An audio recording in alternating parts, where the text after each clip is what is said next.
So have faith in the NCRTs. Don't run after this thought that I'm losing out. Have faith in yourself and confidence in yourself. So create a plan. Create a plan and then you'll be a happy figure after the end of the exam. One must see their own results by participating in the Abhyaas. So you must revise all the portion. You must not leave any stone unturned. Hello dear viewers, I am Vishal Salsekar and I welcome you all in this special series of discussion organized by VisionIAS regarding UPSC CSE Prelims 2024. As there are only 2 months remaining for the UPSC Prelims Examination, this is the high time when students starts encountering with a lot of issues, anxiety and other aspects. So for discussion regarding the issues related to the same and solution regarding this, I am joined by Mr. Neeraj Rao sir, who is the faculty at VisionIAS for Modern Indian History, Ancient and Medieval and Art and Culture. Welcome sir. Very thanks Vishal. Thank you sir. So sir, as you are interacting with a lot of students on a daily basis, just before and after the classes, and you might be encountering with a lot of doubts and the queries of the student that just before the prelims, they are encountering with a lot of issues. So what are your observations regarding this? You have asked a very good question because it has been a constant nagging from the side of the students that what they're encountering right now and what they need to do. So, in nutshell, I would say that some of the major concerns are coverage, that how to cover the entire syllabus and also the revision. At the same point of time, looking at the trend of the previous year papers, they are also concerned about the unpredictability of the exam. And then there is a one such point which everybody is like that fear of losing out. Because somebody says that I have studied this book, sir, I have not studied this book, that book, so maybe I'll not be able to perform better. So there is this fear of losing out also. And time management is also one of the issue, which is always a challenge. So sir, given that you're a decade-long experience in guiding students in various aspects, so what strategy that you want to suggest to the aspirants at this point of time that they should not lose their cool at this juncture? Once again, it becomes very important that all these problems that we discussed and the challenges that we have discussed, they have to be addressed by each and every student if they want to be successful in this exam. So for example, coverage is important, and coverage and unpredictability of the exam is very much linked. Nobody can say that this year questions would be more, will be more from geography, will be more from economy, history. It is all in the hands of the UPSC.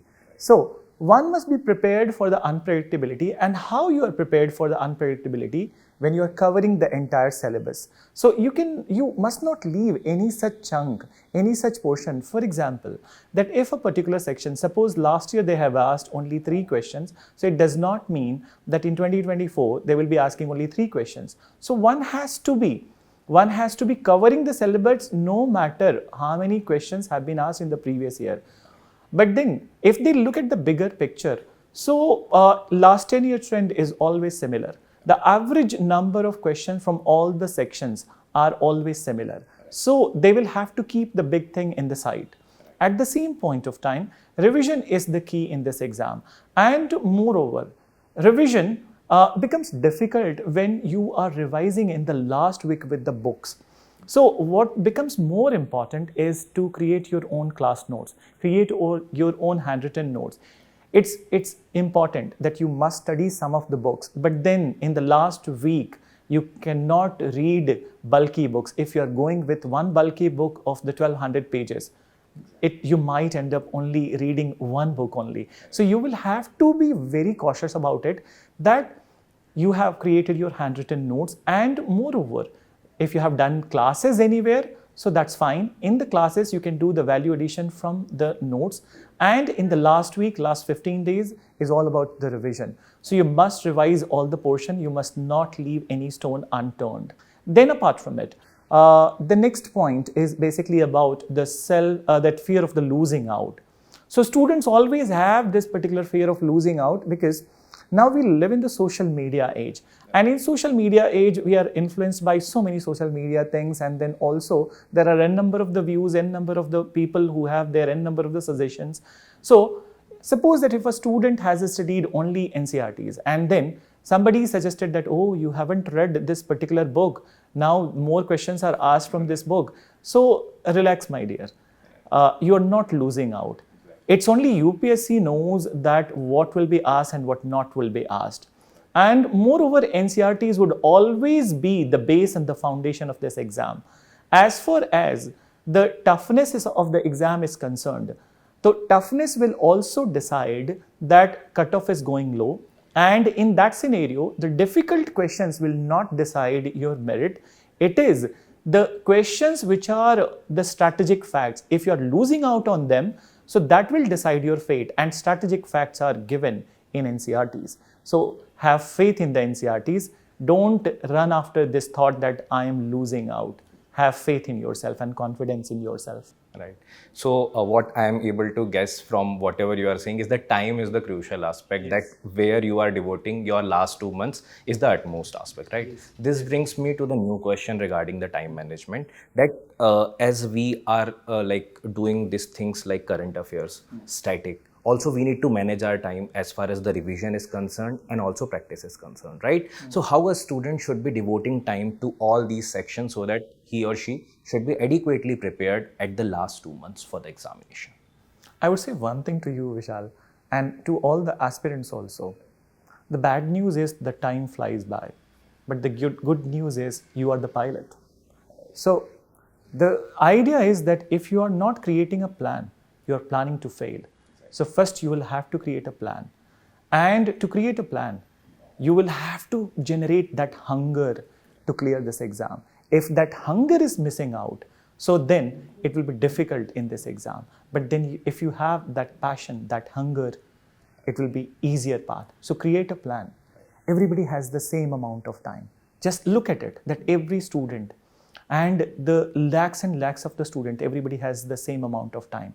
Nobody has extra time. So they all will be managing in this time period itself.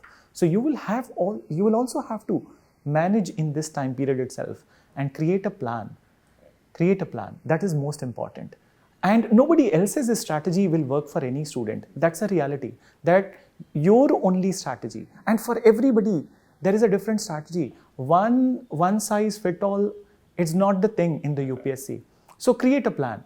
Create a plan and then you'll be a happy figure after the end of the exam. So sir, as you are talking regarding creating of plan, but current affairs is one of the key aspect because it seems like an ocean. We don't know exactly what is the depth, what is the width of the same, how much to cover, how much to leave. And there are many resources. One is confused with like how much the depth he or she should be covering in terms of current affairs. So how a student can prepare himself or herself overburdened by current affairs? It's a very important aspect, and as far as that current affair is concerned. So if we look at the paper trend, there are total 7 sections in the prelims paper, and in the 7 sections, we can it's the trend that 17 question average is coming to each and every section. So last 10-year trend is the similar, that in current affairs 17-18 questions are there. So each and every subject has been asked. So as the current affair. So you will have to dedicate that much time for the current affairs. So for example, that if you are preparing a plan for the 7 days, so and each day one subject. So I would say 1 day for the current affairs. If you're planning a daily plan for all the subjects, so 1/7 of your time must go to the current affairs. This is the average one. You can increase and decrease little bit, but then you cannot skip it. Another thing that as far as the depth is concerned, so in current affairs, a student cannot get the depth from the previous year paper because the previous year paper current affair will be in a dark zone for the new students who have just started reading the current affairs from the new time. So whatever current affair material is provided or accessible to you, for example, one of the best material, and it's not just about branding something, but that's a reality, is PT 365 and current affair material of the Vision. So if you refer to that one source itself would be enough.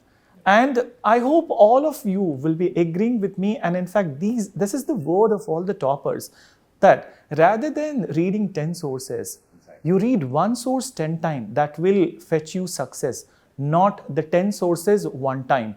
So just decide on one current affair material, for example, PT 365 of Vision or current affair of Vision, and close all the doors. Because there would be so many lucrative things in the market, packaging and then look wise, clarity wise, but then it's not all counts. Aesthetic don't count in this exam. What counts? That how much efforts you have put into one such thing, and that will give you ultimate results. So don't be concerned about current affairs, just stick to the one source. Don't wander here and there. Okay, so as you are saying that we can't ignore current affairs, and Yeah. it should be roughly around like 1/7 of our time that need to be devoted towards Yes. current affairs, roughly. So now coming to another aspect which you have highlighted briefly in the issues related section, which is the practice, right? So sir, Abhyaas is the simulator test that is being conducted by VisionIAS on a yearly basis for prelims. So can you briefly tell what are the features of Abhyaas and how this particular Abhyaas test is going to help student, and the student can inculcate all such aspects from Abhyaas into their static and current related preparation? Sure. So it's a very important thing to get yourself evaluated on a very large scale test series, and Abhyaas is one such example. So it's been conducted, it's known to everyone that it's been conducted in more than 100 cities, and then large number of the aspirants would be participating in it. So when large scale students are participating, one more thing is to be noted, that these would be the serious students, those who have not filled the exam just for the purpose of seeing that how the exam will be. And so these would be the serious students. So once you are giving the Abhyaas test, so there are n number of the ways you get to know about your preparation. What is the level of your preparation? So for example, that you get all India ranking. This all India ranking will be giving you the indication that where you stand in the queue. Accordingly, you can electrify, you can galvanize your preparation. Then apart from it, there would be analysis of this particular papers also, the 3 papers which are going to be conducted. So immediate analysis would also be there. And in fact, there are sectional analysis also. In the sectional analysis, you get to know about that in which all areas your hands are tired, then in which all areas you're not able to perform. What is your accuracy rate? So accordingly, you can further give impetus to your preparation. In those particular areas, you can focus further, and then you can devote a little bit of more time. So whatever we said, that 1/7 time, it can increase or decrease according to your strength in a particular section. So it is a very good platform, and I don't think that there is any parallel program like this. So one must see their own results by participating in the Abhyaas.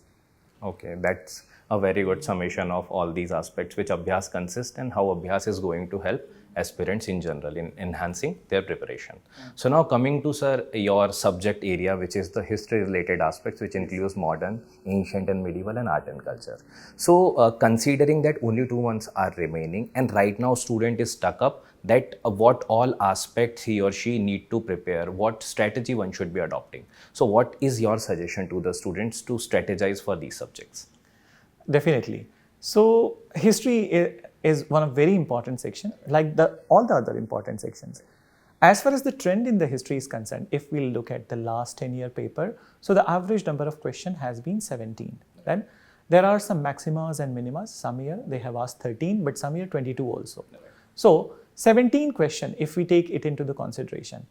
When we look into the nature of the question, so there are some specific area from where they are asking regularly the questions. But then it has to be analyzed, and how you will be analyzing by previous year paper. So in this exam, previous year paper are your eyes and ears. Every student must see at least 10-year paper.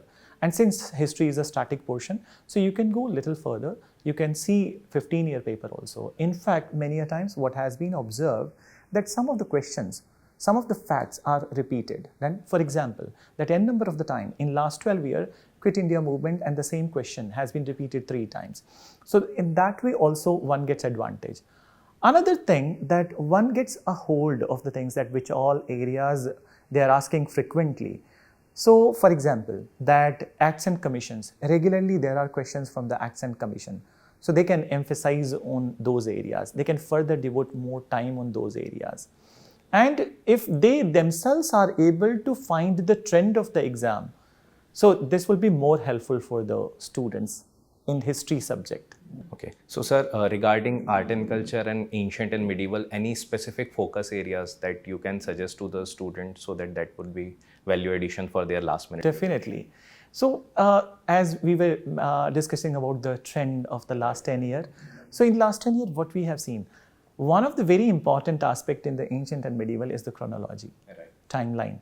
And one must not feel like that timeline means that specific dates, but then the specific period that what followed after Mauryas, who were there after the Sungas. So in this way, and then one century-like timeline. If you look at the paper, so there always has been a question on the basis of the timeline and increasing, decreasing chronological order. So these type of the question is one area. So one must master timeline. The second is that the section in ancient and medieval India, the section of Asoka has been repeated n number of the time. And in Asoka's or Maurya's time, their inscriptions and the edicts are the section which has been often asked repeatedly. Then apart from it, Gupta's has always been a favorite topic of the UPSC. So one can focus a little bit of time can be devoted to Gupta period, and then different initiative, economic, political, socio-religious, these all. Then after the third section is the Sangam dynasties. So some keywords are asked from the Sangam dynasty. Then Harshvardhan also one can see. Coming to medieval India, in medieval India, the regional kingdoms become much more important. So like Vijayanagar kingdom, Bahmani kingdom. So from Vijayanagar in last 10 years, good number of the questions have been asked. As far as the big dynasties of the medieval age is concerned, like the Delhi Sultanate rulers and the Mughal rulers, so their administration becomes important. And some of the keywords, another very unique part of this exam, or we can say that it has become a generic rather than unique, is asking the meaning of the keywords. So keywords from the ancient medieval art and culture has always been asked, and it's a difficult part of the exam. Either you know it or you don't know it. This is the fact which decides that how the paper, in which direction the paper is going. Is it difficult or easy? So if you don't know, so then you will have to skip that question. And I'm adding to it, one very important attribute in the student, that they must develop the attribute of leaving the question rather than going into the greed of the question if nothing is known to them.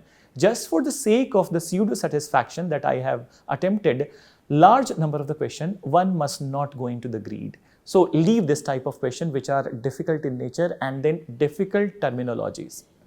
And as far as the art and culture is concerned, I believe that for this year paper, looking at the trend and the development around us, temple architecture would be important. So architecture one can emphasize.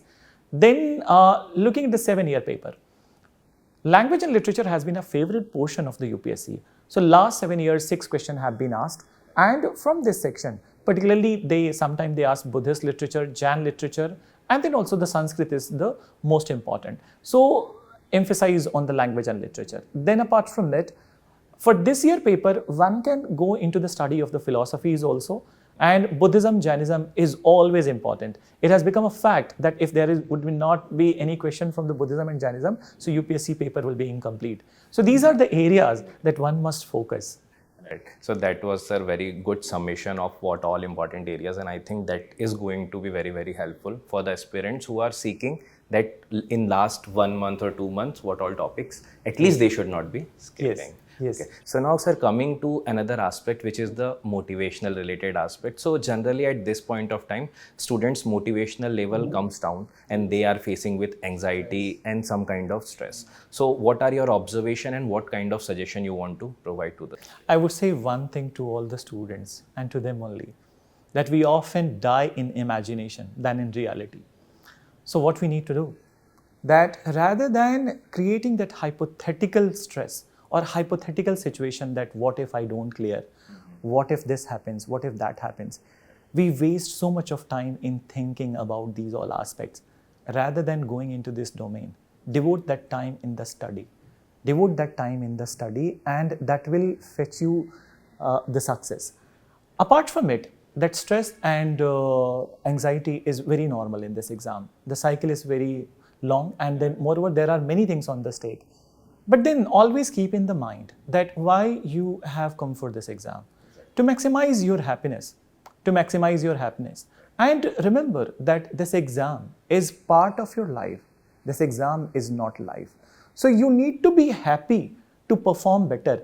If your dopamines are high, so then you'll be performing better. But if your stress level is high, so you'll not be performing better.